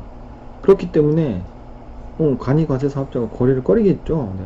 세금 계산서를 안 끊어주면 나는 그냥 세금을 고스란히 더 떠안아야 되는 거잖아요. 그래서 세금 거래를 꺼리게 되고 당연히 또 간이과세 사업자 역시 내가 세금 계산서를 끊어주면 매출이 노출이 돼서 이 사람은 또 세금을 더 내야 되는 거잖아요. 그러면 그렇게 안 하려고 당연히 안 끊어주겠죠. 매출액 누락시키는 거죠. 안 끊어주고 만약에 현금으로 받았다 치면 그래서 매출액을 누락하여 간이과세자로 그대로 남아있으려는 유인이 있습니다. 그래서 이게 서로 안 맞는 거죠. 아고가 쉽게 얘기하면. 그래서 과세 당국은 부가세를 정상화하고 탈세를 방지하기 위하여 간이과세 제도를 폐지해야 한다고 오래전부터 주장해 왔다고 합니다. 반면에 자영업자와 영세 소상공인을 대표하는 국회의원들로서는 간이과세 범위를 더 넓히려고 한다고 합니다. 물가가 상승했는데 어떻게 2000년 이후에 약 거의 20년 동안 매출 4,800만원이라는 그런 기준으로 간이과세 대상자를 그렇게 동일하게 동결하느냐 선정하느냐라고 주장한다고 합니다. 요컨대 영세 자영업자에게 납세 협력 비용과 세부 부담을 경감시켜 주는 제도는 필요하지만 그렇죠. 필요한데 대신 다른 쪽으로 좀 지원을 해주고 세금 계산서는 정상적으로 발행하도록 만들자 하는 것이 이제 저자의 그런 뜻인 것 같습니다. 그래야 그 거래가 서로 원활하게 참 이루어지잖아요. 이 사람도 세금 계산서 끊어주고 서로 끊어주고 물건 사주고 해야 이게 좀 돌잖아요. 이게 그런 내용인 것 같습니다. 둘째, 우리나라 국민들의 인식이 물품이나 용역의 가격을 부가세와 분리하여 생각하지 않는다는 점이다. 그렇죠. 소비자 가격 이렇게 1,000원 딱 써있으면 그냥 난 1,000원 냈구나 생각하지 990원 900원이 물건값이고 나는 부가세를 90원 정확하지는 않지만 이렇게 냈다 900원에 90원 부가세를 90원 냈구나 라고 생각하진 않잖아요. 보통 사람들이. 그래서 부가세를 도입하면서 물품 용역 대금을 부가세와 분리해서 소비자 가격에 기재하도록 해야 했지만 못했다는 거죠. 불행하게도 도입 당시부터 유도를 분리해 놓지 않았다. 이런 관행은 40년이 지난 지금까지도 남아있다. 그렇습니다. 가면 조그맣게 뭐 이렇게 VAT 뭐 10 이렇게 영수증에 나오긴 하는데 뭐 제품에다가 VAT 10 해서 이렇게 잘 안 해놨잖아요. 네. 그래서 도입 초기에 이런 잘못된 관행은 국민의 세금에 대한 긍정적 인식 형성에 결정적인 장애물이 되었다. 그런 것 같습니다. 선진국처럼 백화점, 편의점 등 사업자에게 가격표에는 물건값만 기재하게 하고 소비자가 결제할 때 영수증에 부가세를 별도로 포기하게 했다면 지금 좀 이렇게 시스템이 되긴 됐는데 그래도 아직까지 좀 이게 부가세에 대한 인식이 없는 것 같아요. 네. 그래서 또 현재 좀 부가가치세 제도의 그 문제점 세 번째는 네, 공급자 간 거래에서 사용되는 어음제도 이것도 부가세 탈루에 한몫한다. 이게 사업자끼리는 그 물건값을 그 물건을 이렇게 공급해주면 대금값을 어음을 많이 끊어주잖아요. 왜냐하면 옛날부터 우리나라가 좀 돈이 없었기 때문에 당장 현금으로 이거 물건을 다 살 능력이 안 되는 거죠. 아, 내가 이거 물건 재료 받아가지고 완성시켜갖고 팔면 6개월 있다가 이거 다 갚아줄게. 이런 식으로 그 대신 뭐 6개월간 이자는 해서 줄게. 이런 식으로 어음을 끊어주는 거죠. 그런데 어음을 받은 이 사업자가 뭐 돈이 많으면 상관이 없죠. 근데 이 사업자도 영세한 사업체다 보면 중간에 뭐 어음 만기가 되기 전에 이게 만기 기간인데 이때 현금이 필요해가지고 여기 가서 이제 그 금융기관 들어가서 소위 말하는 어음 할인 깡을 받는다 그러죠.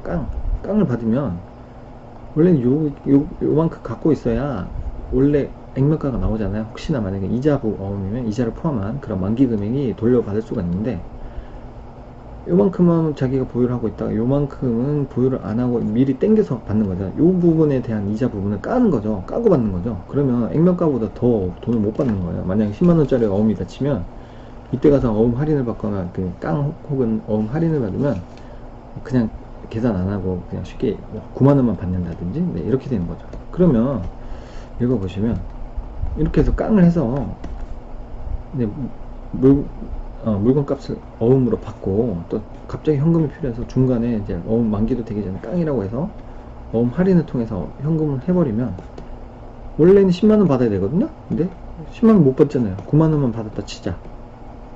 그럼 10만원에다가 여기 원래 부가세까지 내야 되잖아. 근데 아이고 나는 10만원치 팔고 9만원 받고 못 받았는데 무슨 부가세요? 이렇게 되는 거 아니겠어요? 네, 그러다 보면 당연히 원래 공급가액에 부가세액을 포함한 금액을 받지만 어음 할인으로 결제 대금을 원래보다 낮게 지급받기 때문에 부가세를 납부할 여력이 없죠. 당연히 없죠. 원래 뭐 10만원치 팔면 11만원 받아야 되잖아. 11만원. 원래는 무이자부 어음이라고 치면 근데 9만원 밖에 못 받았어. 근데 여기다 또 부가세 10만원 내라 그러면 누가 내겠어요? 안 내지. 그러니까 정부에서 상생협력, 동반성장을 외치지만 현장에서는 어음 결제와 할인이 사라지지 않고 있다고 합니다. 이 어음도 좀 문제가 좀 있는 것 같더라고요. 옛날에 뭐 이렇게 드라마 같은 데 보면 뭐 물건 이렇게 A 공장에서 B 공장으로 제품 납품하고 어음 받았다가 어음 묻어나가지고 뭐 같이 망해가지고 뭐 길거리로 나앉고 이런 내용들이 많았잖아요. 어음이 좀 위험한 것 같아요. 어음도 사실은 정말 이 사업체가 정말 신용도가 높다거나 뭐 굉장히 건실한 업체다 그러면 그래도 믿을만 하겠지만 그렇지 않은 경우가 좀 더 많다 보니까 이런 경우가 발생하는 것 같습니다. 네, 그리고 뭐 만기 때 이 사람이 이 업체가 이렇게 정상적으로 물품 대금을 지급해준다 해도 이 사람이 만약에 능력이 안 되면 기다릴 수가 없는 거죠. 그때 동안 어음을 만기가 되는 동안 네, 그런 문제점이 있습니다. 그래서 손해를 보는 납품업체나 하도급 업체는 부가세를 납부를 하려고 해도 이미 이제 할인으로 물건값보다 더 못 받은 그런 돈을 받게 되니까 부가세를 납부할 여력이 없어지는 거죠. 그래서 탈루 요인이 더 커집니다. 그래서 이거는 제가 그 회계학 공부를 조금 하면서 받을 어음의 할인하는 방법 그런 공식이 있거든요. 요게 그냥 사실 크게 상관은 없지만 제가 이제 한번 복습해보는 제 스스로 복습해 보고자 하는 차원에서 한번 적어 놔봤습니다. 네, 이 부분은 또 제가 뭐 임의로 막 쓴 게 아니고요. 제가 회계학 강의를 들었던 신은미 세무사님이 쓰신 신은미 회계학이라는 책이 있습니다. 네, 강의하시는 책이 있는데 그 책은 그대로 이제 적어놔 봤습니다. 근데 참고, 받을 어음의 할인.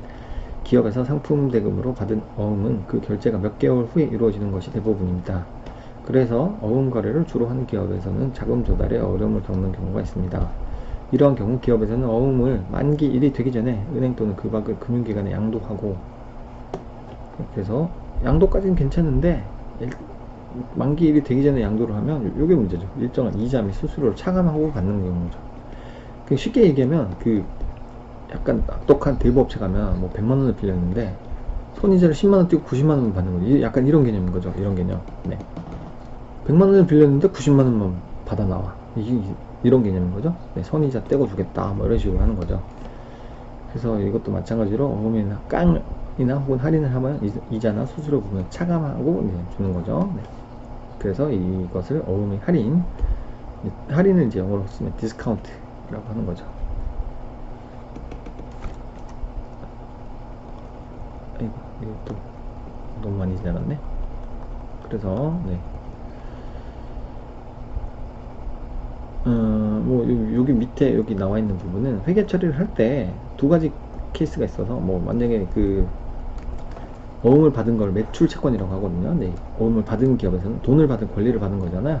그래서 이런 걸 계정 과목으로 매출 채권이라고 하는데, 그걸 회계 처리를 어떻게 할 거냐에 대한 내용입니다. 뭐 이거를 완전히 위험과 보상을 그 어음을 양도한 금융기관이 다 가져갔다, 그런 경우는 어음을 그냥 매각한 걸로 보고 이제 정부에서 제거를 하고, 그게 아니라 그냥 위험과 보상이 이전되지 않은 경우, 만약에 어음이 막 이렇게 문제가 생겼을 경우에는 내가 책임져야 된다, 이런 경우는 이 금융기관에 어음을 양도한 게 아니라 요거를 담보로 맡기고 차입금을 받은 것으로 본다. 이렇게 케이스가 두 개가 있거든요.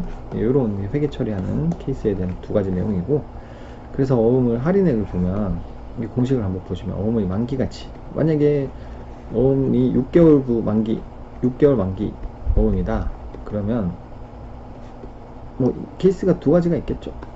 굉장히 친분이 있고 뭐 그런 사업체 간의 거래이면, 나 돈이 없는데 6개월 있다가 그냥 액면가만 줄게, 물건값만 줄게, 뭐 10만원이다 하는 경우도 있고, 아니면 야, 내가 지금 6개월 만기짜리 어음 끊어줄게, 대신에 이자 쳐줄게, 월 이자 연 이자 5% 쳐줄게 6개월 동안, 그럴 수도 있잖아요. 그러면 이제 만기 금액에 돌려받아야 되는 금액 6개월간 이자가 붙어야 되잖아요. 그러면 10만원 곱하기 5% 곱하기 12분의 6 이렇게 되잖아요. 그러면 이게 2,500원인가 나와요. 이렇게 이자가 2,500원 붙는 거죠. 이렇게 줄게 하는 두 가지 케이스가 있습니다. 그래서 아무튼 무이자부 어음이면 이 액면가 자체가 어음의 만기 금액이 될 거고, 만기 때 돌려받는 금액이 될 거고, 이자부 어음이라면 12만 5천원 이자부까지 포함한 이 금액이 이제 만기 때 돌려받는 금액, 그걸 이제 어음의 만기 가치라고 하고요.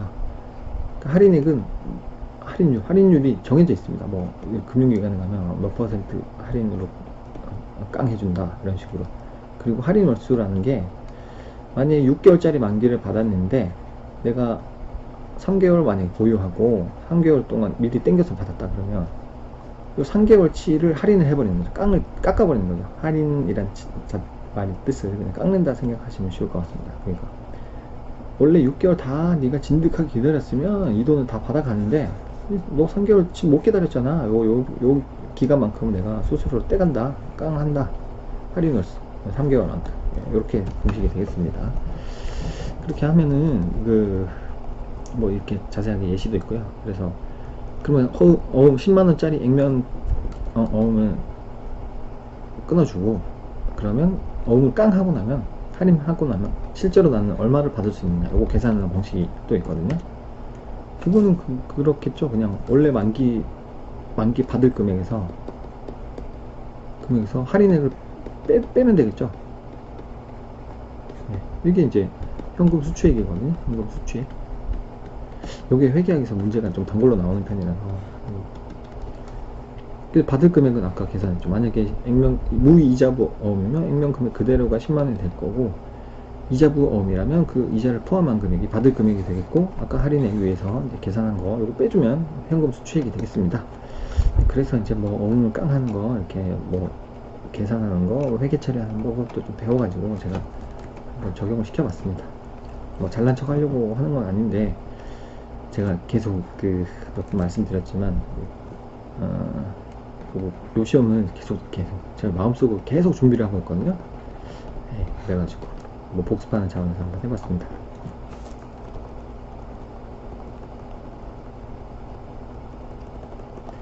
네, 시간이 점점 또 늦어지는데 좀 빨리 읽겠습니다. 네, 부가세 배달사하고 어떻게 막을 것인가. 부가세 배달사고, 그렇죠. 아까 배달사고라는 뜻이 이렇게 유통이 되는데, 원래는 이 사람이 내야 될 부가세를 이게 물건을 사면서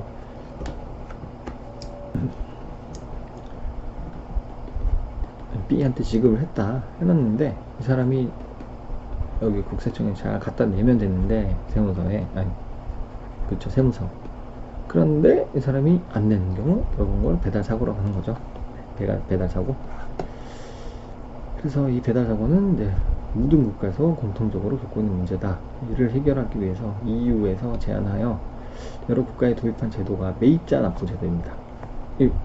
쉽게 설명드리면, 원래는 여기 만약에 1,000원짜리 물건이면 10%가 이 사람한테 부가세가 미리 가는 거잖아요. 그러지 않고 900원만 내고 나머지 100원은 직접 내버리는 거죠. 매입자. 근데 그러면 뭐 이 부가세를 내지 않으면 물건을 못 사게 하겠다, 뭐 이런 시스템을 만들면 뭐 탈세할 수가 없겠죠. 네, 물건을 사고 싶으면 이걸 내야 되니까. 이게 매입자 납부 제도인데, 이걸 시행을 하면 이제 샐러리맨들, 달달이나 뭐 이렇게 정기적으로 월급을 받으시는 분들은 원천 징수라는 거 있잖아. 그냥 떼버리잖아요. 받기도 전에 그냥 떼가버리잖아요. 요런 거랑 같은 효과가 있어서 탈세를 못하는 효과가 있다고 합니다. 그래서 이런 식으로 매입자 납부 제도, 이런 걸 이제 제안을 하고 있고, 네, 기존의 공급자가 뭐 이렇게 부가세를 납부하는 방식을 바꿔서 매입자가, 그러니까 거래 직후에 국가에 직접 납부를 해보는 거죠, 부가세를. 그래서 체납이나 탈세를 원천적으로 방지하려는 것, 이것입니다. 그래서 우리나라는 아까 말씀 보셨던 금지금, 뭐 이게 금거래나 뭐 철이나 그런 금속 거래 등에는 이런 걸 제도를 시행을 하고 있는데, 아직까지 다른 그런 업종에는 이게 안 되나 봐요. 그래서 특히 회원국 간의 국제 거래가 민감한 EU는, 유럽연합은 이른바 회전목마 사기, 아까 보셨죠? 이걸 이용한 부가세 탈세 규모가 매우 큰데, 뭐 2016년 발표한 EU 보고서에 따르면 폐업, 도산, 폭탄업체, 회전목마 사기 등으로 인한 유럽연합 27개 회원국의 부가세 탈세 규모가 평균 12.77%나 된다고 합니다. 유럽 선진국인데도 그렇다고 하네요. 그래서 이런 뭐 수치, 얼마가 사라지는가, 이런 거 수치는 그렇게 중요한 건 아닌 것 같고,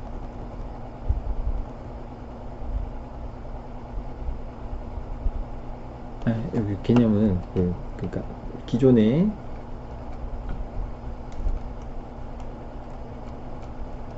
위에 그림 보시면 기존의 이제 부가세 체계이고요. 매입자, 물건을 사면서 물건값 프라이스 곱하기 부가세 V를 붙여서 공급을 하잖아요. 그러면 이 사람이 물건값은 자기가 갖고 V를 부가세 대신 내주는 시스템이었는데, 이렇게 하면 이 사람이 떼먹을 가능성이 높다. 어떨 때? 폐업이나 도산 시에. 그래서 이렇게 하지 말고 그림을 바꾸는 거죠. 매입자가 물건을 사는데 물건값만 주는 거야. P만 주는 거야. V, 부가세는 포함을 시키지 않고 물건값만 주고, 이 사람은 물건을 주겠죠. 그러고 V는 이쪽으로 바로 납부를 해버리는 거야. 세무서에. 그게 매입자 납부제도. 이걸 매입자 납부제도로 합니다. 그래서 이 부분도 뭐 그냥 유럽들도 뭐 부가세가 얼마나 탈세가 되느냐, 이런 내용이고요. 크게 중요한 것 같지 않아서 넘어가겠습니다. 그리고 여기 밑에 내용도 아까 말씀드렸던 그런 복지 재정을 확충시키려면 부가세를 좀 제대로 받아내면 되지 않겠느냐, 그런 의미에서 매입자 그런 납부 제도를 좀 활용하면 어떻겠느냐 하는 내용인 거죠. 그거를 또 약간 응용하면 이게 됩니다. 네. 요게 물건 백화점이라 치고 백화점 이게 나입니다. 나. 근데 나가 신용카드로 결제를 하는 거죠. 물건 신용카드 결제를 하면 그 결제일이 신용카드 결제일이 되기 전에 이 사람이 먼저 신용카드 회사에서 물건값을 대주잖아요. 그런데 물건값을 주면서 여기도 부가세를 포함해서 물건 가격 플러스 부가세를 포함한 가격을 대금을 지급을 해버리는 거죠. 근데 이걸 못하게 하고 부가세까지 같이 주지 말고 신용카드 회사에서 대금을 납부할 때 대신 납부할 때 물건값만 주고 부인은 부가세는 바로 세무서에 네가 납부해라. 신용카드 회사가 이런 시스템인 거죠. 그래서 요거를 읽어보시면 신용카드 회사가 사업자의 부가세를 과세관청에 직접 납부하게. 아까 매입자 그 납부 제도랑 똑같이 원래 이 사람이 신용카드로 물건을 사버리면 일단은 신용카드 회사가 대금을 지급하잖아요. 그때 부가세를 이 사람한테 주지 말고 부가세는 따로 직접 네가 납부해버려라 하는 내용입니다. 그래서 이런 거를 지금 유흥주점이나 그런 데는 지금 시범적으로 운영을 하고 있다고 하고요. 좀 효과가 있나 봐요. 그렇지만 아직까지 전반적으로 확대가 되지 않았기 때문에 조금 더 그 향후 요거 확대 시행할 것이다 이런 내용입니다. 그래서 마치 소득세법상 그러니까 월급 받으시는 분들이 근로소득 원천 징수하는 것처럼 그냥 바로 떼버리는 거죠. 부가세도 이런 시스템이 있는 것 같습니다. 해결책이. 그래서 이제 또 중산층 서민 자영업자를 따뜻하게 만드는 부가세. 지금까지는 부가세의 탄류를 막기 위한 제도만을 살펴보았지만 그렇지만 또 자영업자의 부담을 줄여주는 그런 부가세도 있다고 합니다. 그런 걸 이제 공부해 보겠습니다. 면세제도, 의제 매입세액 공제제도, 마진과세제도, 면세유 제도 등이 있습니다. 구체적으로 읽어보겠습니다. 면세는 부가세는 세계적으로 보편화되었지만 이를 도입한 모든 국가가 고민하는 문제가 부가세 세 부담의 역진성이라고 합니다. 역진성. 그래서 이러한 문제를 완화하기 위해서 생필품은 면세를 해주고 생필품 면세, 그리고 상당수 유럽 연합 국가에서는 경감세율을 두고 부가세의 역진성을 보완하려고 노력 중이라고 합니다. 우리나라의 경우도 부가세를 최초로 도입한 77년부터 지금까지 10% 단일세율을 계속 적용하고 있고요. 생필품, 농수산물, 수돗물, 연탄, 도서 이런 것과 생활 필수 용역, 시내버스비, 그리고 금융 용역 등에 대해서는 부가세를 지금 현재 면세해주고 있으며 개별 소비세 등을 통해서 역진성을 어느 정도 완화하려고 한다고 합니다. 그리고 최근에는 여성용 생리대도 면세 품목으로 지정을 했다고 합니다. 그렇지만 IMF나 OECD 등 국제기구에서는 부가세의 역진성을 완화시키려면 세율을 복수로 둔다기보다 단일 세율로 그 부가세를 부과하고 그리고 그냥 처음에는 부가세를 많이 걷어들인 다음에 그 부가세로 복지제도에 활용해라 이렇게 하는 게 더 좋다고 권장을 한다고 하네요. 그래서 두 번째는 의제, 매입세액 공제라는 것이 있습니다. 앞에서 설명했듯이 우리나라 부가가치세법은 전 단계 세액공제 제도로 이 말이 그거였죠. 그냥 매출세액 빼기 매입세액 요게 VAT다. 요 말을 이렇게 어렵게 써놨습니다. 이런 제도를 채택하고 있습니다. 그렇지만 면세 대상인 농산물, 축산물, 임산물 부가가치라는 뜻을 자세히 생각해 보시면 왜 이게 면세인지 알 수 있을 것 같아요. 부가가치는 인간이 뭔가 손으로 작업을 하거나 어떤 노동력이나 그런 걸 투입을 해서 플러스 알파 말 그대로 부가가치를 만들어야지 이게 세금이 부과가 되잖아요. 근데 농산물은 사실 물론 씨를 뿌리고 하는 노력이 있겠지만 만약에 그냥 길 가다가 그냥 쑥을 뜯었다. 그 인간이 노력으로 가치를 부과시키기 위한 노력을 한 건 아니잖아요. 사실 이런 거 길거리에 있는 쑥을 뜯는다. 근데 그런 개념으로 보시면 될 것 같습니다. 자연 상태에서 그대로 생긴 것을 채취하는 거. 네, 그런 거는, 그러니까 그게 농산물이나 축산물, 임산물 정도가 되겠죠. 그래서 부가세가 면세가 된다. 그런 개념인 것 같습니다. 그래서 요거를 부동산에 이거 적용을 해보면, 토지 공급, 이건 부가세가, 과세가 안 됩니다. 토지는 인간이 만든 게 아니잖아요. 그쵸? 그런 개념으로 보시면 될 것 같습니다. 뭐 그렇지만 토지의 임대는 또 부가세 과세가 되고, 또 건물의 공급, 당연히 토지 위에 막 콘크리트 넣고 뭐 공사 설계하고 부가 가치가 발생이 됐죠. 과세하는데, 그런데 그 어떤 그런 복지 정책상 또 공공임대주택 공급은 부가세 면세 뭐 이런 게 규정이 있습니다. 이건 나중에 또 부가가치세, 부동산에 관련된 부가가치세 부분을 또 한번 살펴보겠습니다. 그래서 이 경우에는 이론상 매입세액이 있을 수가 없죠. 그렇겠죠. 왜냐면 부가가치세를 안 내는데 사람이 매입세 그 세금 계산을 끊어줄 수가 없잖아요. 네, 그리고 그냥 가서 쑥을 뜯었는데 나 이거 얼마 주고 샀어 할 수가 없잖아요. 네, 그렇게 되는 거죠. 그렇지만 네, 현실에서는 영세 자영업자의 어려움을 감안하여 마치 세금 계산서를 받은 것처럼, 네, 이 사람들이랑 거래하는 사람들은 마치 세금 계산서를 받은 것처럼 실제로는 안 받았지만 공급받은 농산품 등의 가액의 업종별 또는 종류별로 일정 비율을 곱하여 계산한 금액을 매입세액으로 인정해서 공제해준다. 그러니까 매입세액을 의제해서 공제해준다, 이런 얘기죠. 그래서 말이 좀 어렵습니다. 의제 매입세액 공제라고 합니다. 매입세액으로 의제해서 공제해주겠다.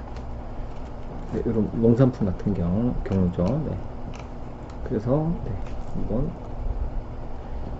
설렁탕을 또 예를 들어서 자세하게 설명을 해준다고 합니다.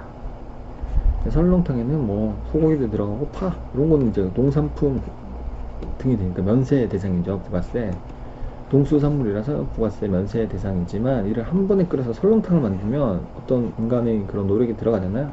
플러스 알파가 들어가니까 이게 VAT가 들어갑니다. VAT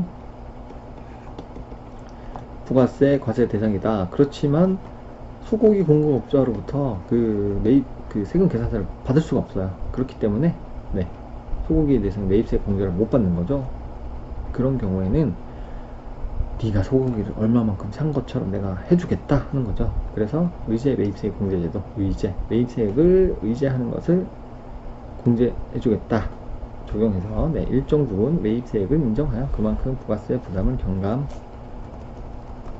해준다고 합니다. 그래서 그 비율을 보시면 음식업의 경우에는 뭐 개인은 매입액의 108분의 8, 법인은 106분의 6 요거를 매입한 것으로 인정해준다고 합니다. 그래서 의제 매입세액 공제가 되는 거죠. 네, 허용한다.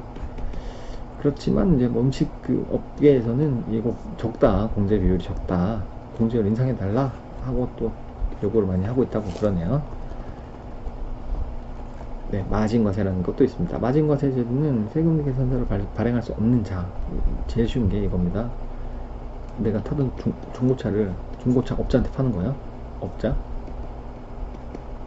제가 세금 계산서 끊어줍니까? 안 끊어주죠. 개인은. 네, 이런 경우입니다. 그런 경우는 업자가 저한테서 만약에 100만원을 주고 중고차를 사갔는데 300에 팔았다. 그럼 여기 200이 차익이잖아. 요거를 마진이라고 하고요. 마진. 여기에 대해서 부가세를 면제해주겠다 하는 거죠. 네. 공제해주겠다 하는 내용입니다.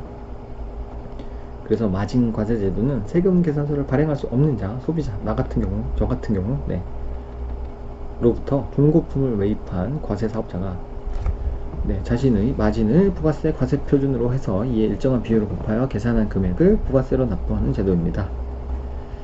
그래서 마진이란 판매 가격에서 네, 매입 가격을 뺀 차익이죠. 그렇죠. 아까 뭐 저한테서 100만원을 이 업자가 중고차를 사갔다가 300에서 팔았다. 300으로. 그럼 요 차익 200이 마진이 되는 거죠. 그래서 차액의 그 200에 대한 10% 세율을 곱해서 세금을 납부한다는 뜻입니다. 그래서 쉽게 말해서 중고차 사업자는 중고차 소유주로부터 중고차를 매입할 때 세금 계산서를 소유자에게 내주지 않는다. 그렇죠. 그래서 세금 계산서 수취 없이 소비자에게 매입하여 다른 소비자에게 판매합니다. 그렇겠죠. 그래서 따라서 매입세액을 공제받을 방법이 없죠. 이 중고차 사업자는. 과세 당국은 이 문제를 해결해 주기 위해서 중고품에 대해서는 아까 농수산물 의제 매입 공제 제도처럼 똑같이 운영을 해주는 겁니다. 재활용 폐자원에 대해서는 뭐 매입액의 103분의 3 정도 해주고, 그래서 중고자동차는 109분의 9를 적용해서 뭐 세금을 깎아주는데, 하지만 뭐 마진과세를 도입하는 경우에 뭐 110분의 110처럼 운영할 수 있어 중고자동차 업자로서는 오히려 이익이다 라고 하는데, 사실 이 부분은 제가 이해를 정확히 못하겠어 가지고 그래서 한번 그냥 읽고 넘어가겠습니다.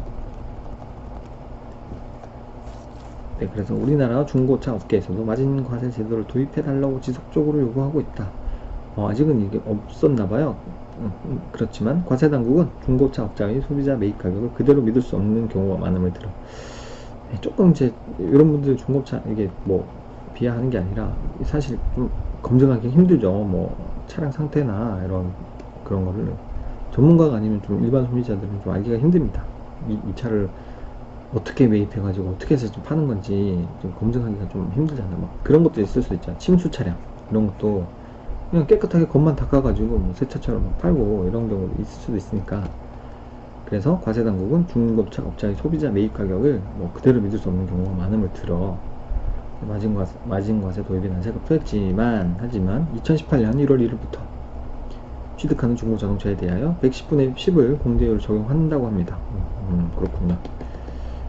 이런 게 중고차 뭐 경쟁을 보면 뭐였죠?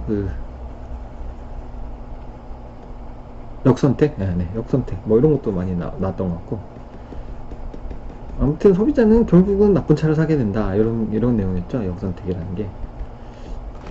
근데 확률적으로 그럴 수밖에 없다. 뭐 그런 내용이었던 것 같습니다. 그만큼 이제 좋은 중고차를 사기가 어렵다. 네, 일반인은, 전문가가 아닌 일반인 기준입니다. 네. 그래서 면세유, 농업 면세유라는 제도도 있습니다. 아까 말씀드렸지만 농어민 농기계 같은 데 들어가는 기름을 세금을 면제해서 싸게 주는 거죠. 싸게. 저희 할아버님도 시골에서 경운기 한 대 갖고 계신데 일정 양을 이렇게 지급을 받으시는 것 같더라고요. 면세유를. 농어민을 위한 면세유 또는 면세유 제도는 농어민의 영농, 영업, 비용 경감을 목적으로, 어업은 72년도에 농업은 86년부터 도입해서 운영 중입니다. 그래서 이런 면세류는 뭐 기계에, 이런 농어업에 해당하는 기계에 사용되는 석유류에 부과되는 부가세, 특소세, 교통세, 교육세, 주행세 등이 면제가 돼서, 그래서 조세 감면 규모는 2016년 기준으로 보면 한 1조 1000억 정도는 된다고 합니다. 근데 이것도 이제 문제가 있는 게, 요거를 이렇게 뭐 서류를 조작한다든지 뭐 없는 농기계를 뭐 있다고 해서 뭐 면세율을 더 뜯어내가지고 중간 거래상에 빼돌리기도 하고, 아까처럼 개인 승용차에서 이런 거 여기다 쓰라고 주는 게 아니죠. 농기계 운영하라고 주는 건데, 개인 승용차에 이걸 막 넣고 타고 다니고 이런 사람도 실제로 있더라고요. 제가 누구라고 말씀 못 드리지만. 그래서 사용하기도 한다는 점이다. 그래서 심지어 면세율을 빼돌려서 불법 유통시키고 폭탄업체를 끼고 싸게 팔아서 불법으로 이득을 취하는 경우도 발생해서 문제가 되고 있다고 합니다. 그래서 부가세와 일반인 생활은 어떻게 이제 상관관계가 있는가 보겠습니다. 면세유의 사례에서 보듯이 석유에 부과되는 세금이 다양하고 가격 대비해서 세부 부담이 워낙 크기 때문에 세금으로 인한 경제활동의 왜곡이 발생합니다. 그렇습니다. 근데 우리나라, 우리 뭐 담배 생각하실 수가 있겠죠. 원래는 외국에서 담배가 값이 훨씬 비싸서 우리나라가 오르기 전에, 그때는 외국 유학생들이 한국 친구들한테 담배 좀 보내달라 이렇게 했었는데, 지금 한국의 담배값이 너무 오르고 나니까 외국으로 여행 간 사람한테 들어오면서 담배 좀 사달라 라는 부탁하는 경우도 많다고 하는 내용입니다. 면세점에서 담배 좀 사와라 하는 거죠. 그런 의미에서 보시면은 미국의 경우에는 부가세가 없었고요. 아까 보셨듯이 판매세라는 게 있고요. 근데 이게 이제 지역별로 미국은 또 주마다 이게 다 법이 다르잖아요. 스테이츠마다. 그래서 이게 세율도 다르겠죠. 세율이 0%에서 뭐 어떤 데는 10%가 넘는 판매세를 매기는 데도 있다고 합니다. 그러니까 여기 이제 이게 문제가 생기는 경우 경계지역 여기는 10% 판매세가 있고 여기 0%다 그러면 여기 있는 사람은 놀러 가서 물건을 사겠죠. 여기서 사면 10% 세금을 내야 되니까 그런 현상. 그리고 이 지역에서 여기 주민들한테 와 우리 주로 이사 와 우리는 판매세가 0%야 꼬실 수 있다는 거죠. 이런 문제가 있다고 합니다. 미국의 경우는. 그리고 또 이제 직접 개인 소비자들은 이제 직구라는 게 또 생기는 거죠. 아이고 막 백화점 가서 뭐 외국 뭐 무슨 유명 브랜드 하나 사면 뭐 몇백만씩 하는 거죠. 미국보다 훨씬 비싼 거죠. 만약에 뭐 그 본토보다. 근데 그렇게 하지 않고 인터넷 통해 가지고 본토에서 그냥 직구 바로 사버리는 겁니다. 소비자로. 그러면 이렇게 하는 방법을 여기 지금 소개시켜 주고 있거든요. 네, 읽어보겠습니다. 부가세가 일반인의 삶에 직접적인 영향을 미친 사례입니다. 예전 같으면 병행 수익 업자들이 해외 가격과 국내 가격의 차이로 수익을 창출했는데 이제 이런 구조가 어려워졌습니다. 그래서 왜냐하면 소비자들이 해외에서 직접 구매를 해버리는 거죠.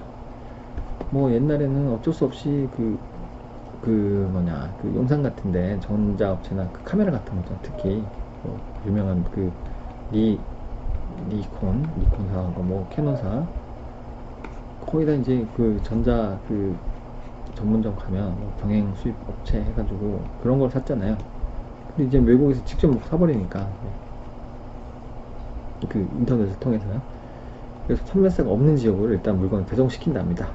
그리고 그곳에서 또 국내로 들여오면 부가세. 그쵸. 아까 보셨듯이 아까 외국 수출품은 뭐 부가세가 면세가 된다. 수출하는 업자들은 이런 규정도 있고 또 그 한미 FTA 때문에 자기가 소비할 목적으로 구입한 200달러까지 200달러면 얼마 정도 되죠? 200달러면 곱하기 1000 정도 한 20만원 정도 되나요? 네, 이 정도까지는 부가세가 면세가 된다고 하니까 그냥 미국에서 사는 게 더 싼 거지만 미국에서 직접 사는 게 직구하는 게 그렇게 된다고 합니다.